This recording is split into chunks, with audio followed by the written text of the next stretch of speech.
नमस्कार, मी भारती सहस्रबुद्धे. आजच्या आनंदाचं पानमध्ये आपण गप्पा मारणार आहोत एका कार्यकर्त्याशी. लोकसाधनेचं व्रत हाती घेऊन संपूर्ण आयुष्य त्या ध्यासासाठी ज्यांनी वाहिलं अशा एका कार्यकर्त्याशी. खरं तर निमित्त आहे डॉक्टर राजा दांडेकर यांच्या आत्मकथनपर पुस्तकाचं. पण आपण आज या गप्पांमधून डॉक्टर राजा दांडेकर आणि रेणू दांडेकर यांनी ग्रामीण शिक्षण, ग्रामकल्याणाचं व्रत हाती घेऊन कोकणात जवळपास 45 वर्ष अविरत चालवलेला लोकसाधनेचा जो यज्ञ आहे त्याच्याबद्दल सुद्धा आपल्याला जाणून घ्यायचं आहे. तेव्हा कार्यकर्ता या पुस्तकाच्या निमित्तानं ज्येष्ठ समाजसेवक आणि लोकसाधना ही चळवळ हे स्वप्न ज्यांनी साकारलं त्या डॉक्टर राजा दांडेकर यांच्याशी आपण गप्पा मारूया. सर, स्वागत आहे तुमचं आनंदाचं पानमध्ये. नमस्कार, धन्यवाद. सर, मी जसं म्हटलं की सर जसं मी म्हटलं की कार्यकर्ता हे तुमच्या इतक्या दशकांच्या प्रवासाच्या बद्दलचं पुस्तक आहे, ते एक निमित्त आहे. पण लोकसाधनेच्या माध्यमातून तुम्ही जे कार्य उभं केलंय त्याच्याबद्दलच खरं तर लोकांना माहिती मिळावी, तुमचा प्रवास उलगडावा ही आमची आजच्या या कार्यक्रमाच्या माध्यमातून अपेक्षा आहे. त्यामुळे मला अगदी सुरुवातीला लोकांच्या माहितीसाठी म्हणून की लोकसाधनेचा पसारा आता किती मोठा झालाय आणि कशा पद्धतीने हे काम उभं झालंय. 1980 साली 45 वर्षापूर्वी मी एक स्वप्न पाहिलं होतं आणि त्या स्वप्नाचा पाठलाग करत करत आज इथपर्यंत येऊन पोचलोय. त्याला आता 45 वर्षाचा प्रवास झाला. या 45 वर्षामध्ये आम्ही एकूण 56 गावांमध्ये 5 क्षेत्रांमध्ये काम करत आहोत. त्याच्यामध्ये विशेषतः प्रामुख्याने शिक्षण, आरोग्य, शेती, महिला सक्षमीकरण आणि एंटायर रुरल डेव्हलपमेंट, सर्वांगीण ग्रामीण विकासाच्या साठी ही आमची लोकसाधना सुरू आहे. एकट्याने साधना करून मुक्ती मिळवण्यापेक्षा सामूहिक लोकमुक्तीची संकल्पना म्हणजे लोकसाधना असं मला वाटतं. तर जे काही 45 वर्ष काम चाललं ही एक साधनेचं 4.5 तपाचं काम आहे. याच्यामध्ये विशेषत्वाने आम्ही जे काम करतो त्याला आम्ही लोकनिर्माणाचं काम असं म्हणतो. लोकनिर्माणातून काय होईल तर लोकनिर्माणातून ग्रामकल्याण होईल आणि ग्रामकल्याणातून राष्ट्रनिर्माण होईल.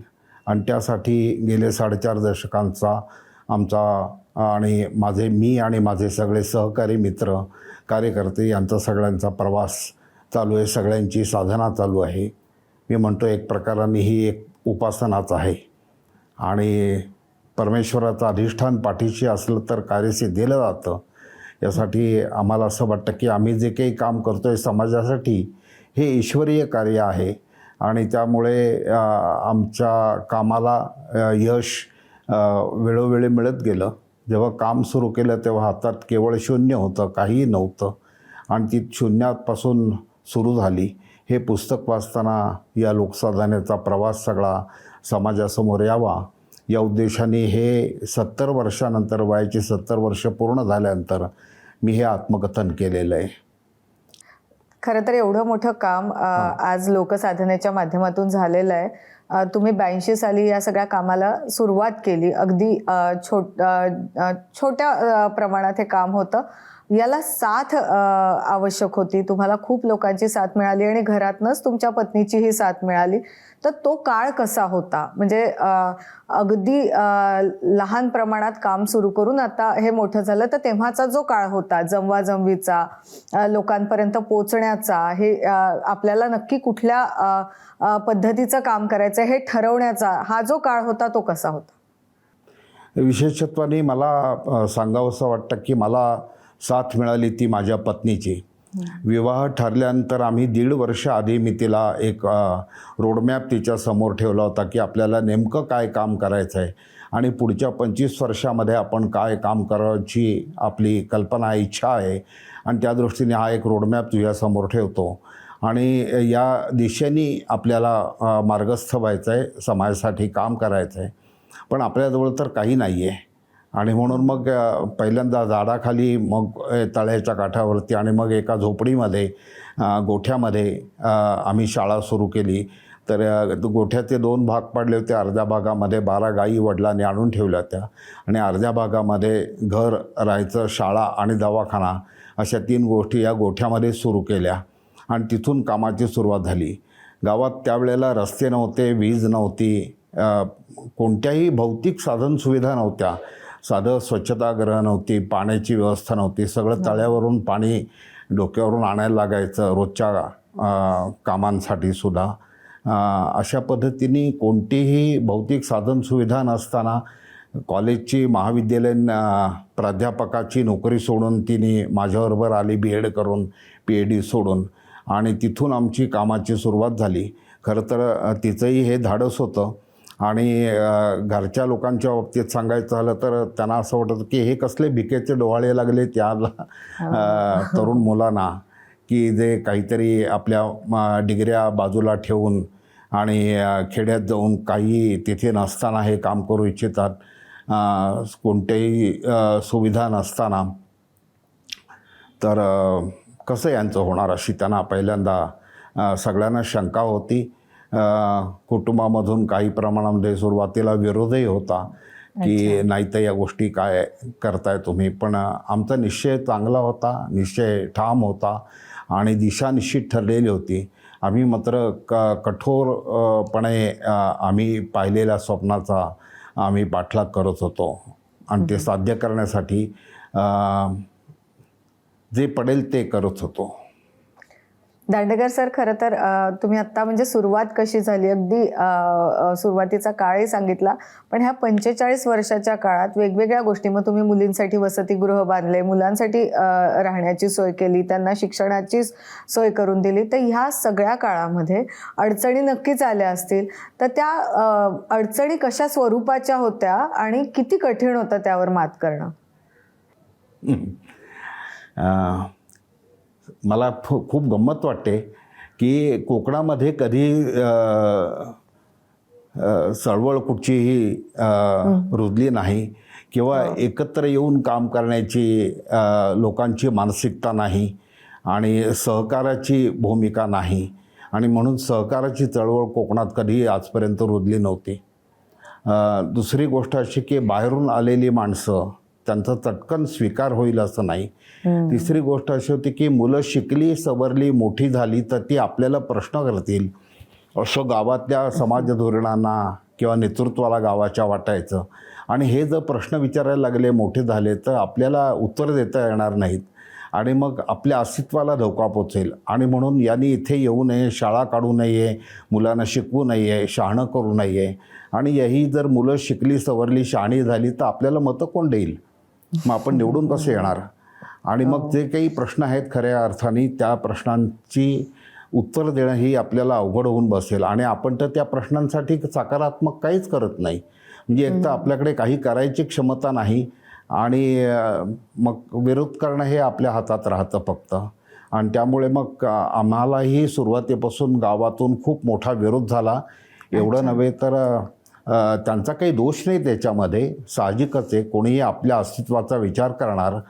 पण पहिल्यांदा 25 वर्ष त्यांनी आम्हाला वाळीत टाकलं होतं, कोणी आमच्या घरी गावातल्या माणसाने यायचं नाही. पण जेव्हा आपल्या शाळेतून शिकून मोठी झालेली मुलं जेव्हा गावात यायला लागली, गावात बसायला लागली, गावकऱ्यांच्याबरोबर बोलायला लागली, तेव्हा ते म्हणाले की हे इथे आले, यांनी आम्हाला शिकवलं म्हणून आज जे काही आम्ही आहोत ते शहरामध्ये, देशात विदेशात आम्ही काम करतो आहे, तेव्हा असं काही आम्हाला चालणार नाही. आम्ही यांच्याकडे जाणार, हे आमच्याकडे येणार, सगळ्यांना आम्ही त्यांना बोलावणार आणि त्यांच्यामुळे आज जे काही आम्ही आहोत ते आहोत. त्यानंतर गावाची परिस्थिती पलटली, पण याला 25 वर्ष म्हणजे 2 तप याच्यासाठी काम करायला लागलं. बरोबर आहे सर. खरं तर हे पुस्तक वाचताना 2 गोष्टी प्रामुख्याने जाणवल्या. ते म्हणजे हा सगळा शिक्षणासाठीची तुमची जी धडपड सुरू होती मुलांना शिक्षण देण्यासाठी, त्यात तुम्ही 2 गोष्टी खूप प्रामुख्याने केल्या होत्या. ते म्हणजे उत्तम शिक्षक घडवण्यासाठीचे प्रयत्न आणि दुसरी वाचन संस्कृती. आपण खरं तर आनंदाचं पान हा कार्यक्रमच वाचन संस्कृती टिकावी, रुजावी, वाढावी यासाठी घेतो. तर ह्या 2 गोष्टी त्याचा उल्लेखही तुम्ही पुस्तकात केलेला आहे, पण त्या खूप वेगळ्या वाटल्या. कारण शेवटी शिक्षणात चा प्रचार करायचा तर तो शिक्षकांच्या माध्यमातूनच होतो आणि शिक्षक चांगले असले पाहिजे. तर ते 2 प्रयोग कसे झाले? वास्तविक पाहता जेव्हा आम्ही शाळा सुरू केली 1984 साल, त्यानंतर साक्षरतेचं अभियान सुरू झालं होतं. पण त्याआधी 1984 साली शाळा सुरू केली तेव्हा ती गावं तो सगळा परिसर हा निरक्षर लोकांचाच होता. गावामध्ये फार थोडकी एका हाताच्या बोटावर मोजणे इतकी शिक्षित मंडळी असायची. प्राथमिक शिक्षणसुद्धा घेतलेलं नसायचं. अशा वेळेला एक वेगळा प्रयोग आम्ही केला, तो म्हणजे शाळेमध्ये शाळेच्याच एका वर्गामध्ये एका भागामध्ये आम्ही ग्रंथालय सुरू केलं. आणि त्यावेळेला आमचे जे ग्रंथपाल होते त्यांनी एक उपक्रम केला की झोळी ग्रंथालय सुरू केलं. म्हणजे काय, एक 10 चांगली पुस्तकं घ्यायची की गावातल्या लोकांनी जी वाचली पाहिजे असं आपल्याला वाटतं, ती आपण लोकांच्यापर्यंत घेऊन जायचं. लोक आपल्या लायब्ररीत येतील याची वाट बघत बसायचं नाही. आणि म्हणून तो लोकांच्या घरी पुस्तकं घेऊन जायचा, राकेश आंबेडकर, आणि त्यांना सांगायचं की दादा हे पुस्तक वाचा, हे तुम्हाला फार उपयोगी आहे आणि तुमच्या रोजच्या जगण्याशी संबंधित आहे. तुम्हाला याच्यातून खूप चांगली नवी दिशा मिळेल आणि काहीतरी तुम्हाला उभं राहण्यासाठी बळ मिळेल या पुस्तकातनं. असं करून त्यांनी ती पुस्तकं द्यायला सुरुवात केली. पुढच्या आठवड्यामध्ये त्यांच्याकडनं ते पुस्तक परत घ्यायचं, दुसरं पुस्तक त्यांना बदलून द्यायचं. ती पुस्तकं फिरवत राहायचं त्या गावांमध्ये. अशा पद्धतीने काम सुरू केलं. आज मला विशेष आनंद वाटतो सांगायला की मुलांनी भरलेलं ग्रंथालय, मुलं वाचतात असं ग्रंथालय आपल्या शाळेमध्ये आपल्याला बघायला मिळतं. हे आमची भाग्याची गोष्ट आहे. प्रत्येक वर्षाचं रजिस्टर ठेवलेलं, त्याच्यावरती एकेका पानावरती त्या रजिस्टरवरती मुलांचं नाव लिहिलेलं असतं, इयत्ता लिहिलेली असते, त्यांनी कुठची पुस्तकं वाचली ते नोंद असते. त्याची अशी गेल्या काही वर्षाचे रजिस्टर तुम्हाला पाहता येतील.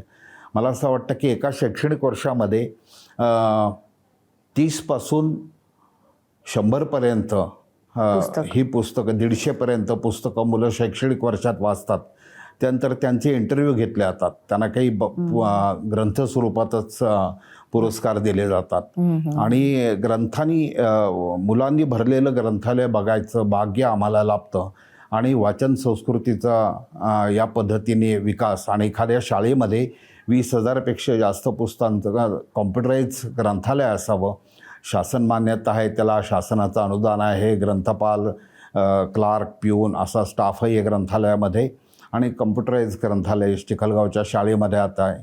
हे सुरू केलं तेव्हा लोक आम्हाला हसले की अरे तू लायब्ररी सुरू करतोयस, पण वाचणार कोण इथे? मुलं तर सगळे लोक तर गावातली निरक्षर आहेत. तर म्हटलं कुठेतरी सुरुवात तर केली पाहिजे आपण, आणि म्हणून आम्ही ही ग्रंथालयाची सुरुवात त्याच वेळेला केली. सर, खरं तर म्हणजे हा प्रवास आत्ता आपण तुमच्याकडून ऐकतोय तो खूप विलक्षण आहे, वेगळा आहे. तुम्ही एक वेगळं व्रत घेऊन 45 वर्ष काम केलंय. आता बऱ्यापैकी काळ बदलला आहे.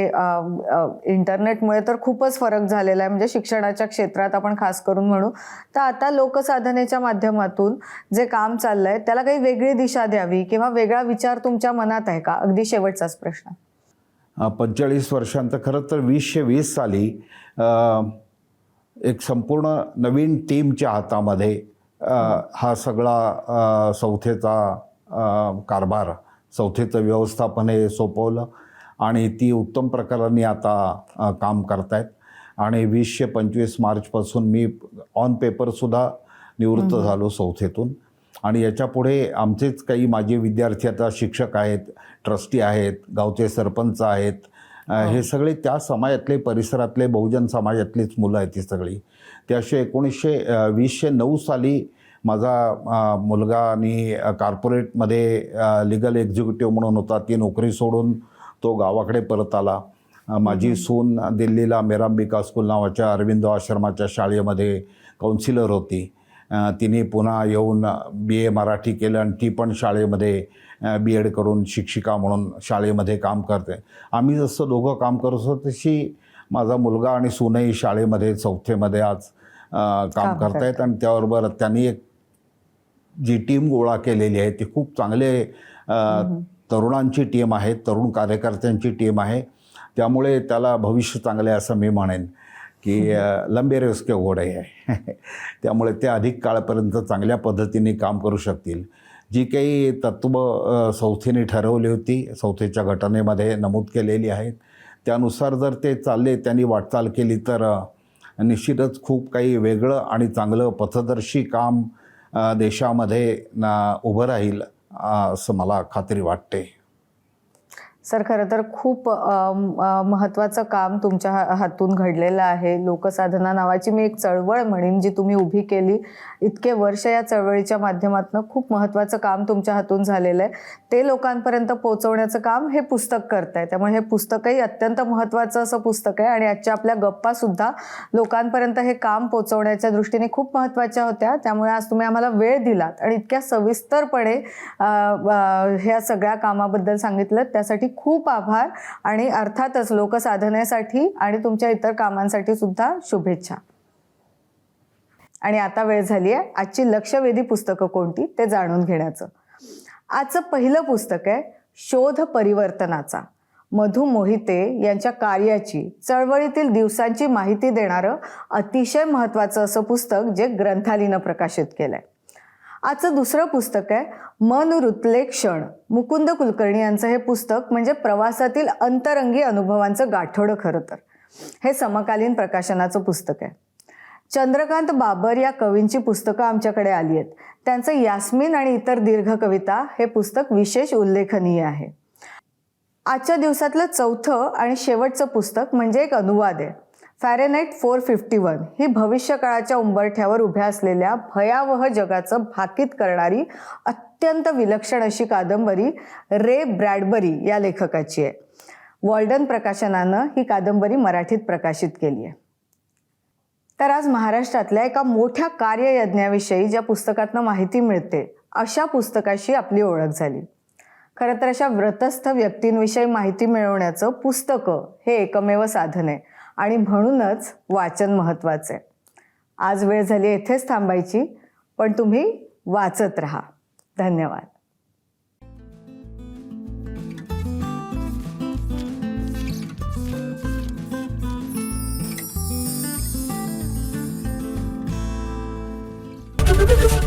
एबीपी माझा, उघडा डोळे बघा नीट.